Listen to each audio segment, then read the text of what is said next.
Hi guys, ఈరోజు recipe వచ్చేసి మోమోస్.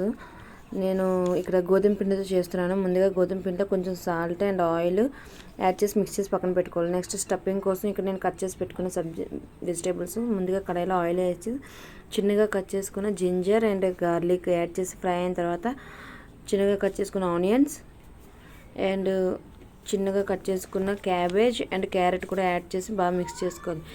ఈ స్టఫింగ్ అన్నీ మనం చిన్నగా కట్ చేసుకోవాలి చక్కగా, ఎందుకంటే స్టఫింగ్ బయటకు రాకుండా ఉంటుంది. పెద్దగా కట్ చేసుకుంటే స్టఫింగ్ బయటకు వచ్చేస్తుంది.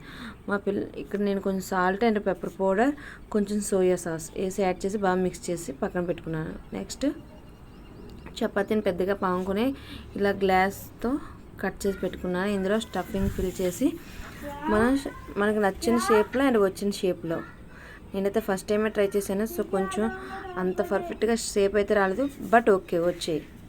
నాకు నచ్చిన షేప్లో, నాకు వచ్చిన షేప్లో నేను చేసుకున్నాను. చేసి నేను ఇక్కడ ఇడ్లీ స్టాండ్ ఉంటుంది కదా, పైన కొంచెం ఆయిల్ అప్లై చేసుకోవాలి పైనుంచి. నెక్స్ట్ ఇడ్లీ స్టాండ్లో నేను స్టీమ్ చేసుకున్నాను.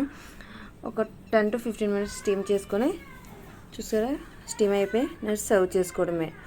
చాలా బాగుంటుంది, మా పిల్లలు ఇష్టంగా తింటారు. సో మైదాతో అయితే మంచిది కాదు కదా హెల్త్కి అని చెప్పి నేను గోధుమ పిండితో చేశాను. మీరు కూడా ట్రై చేసి చెప్పండి. బాయ్.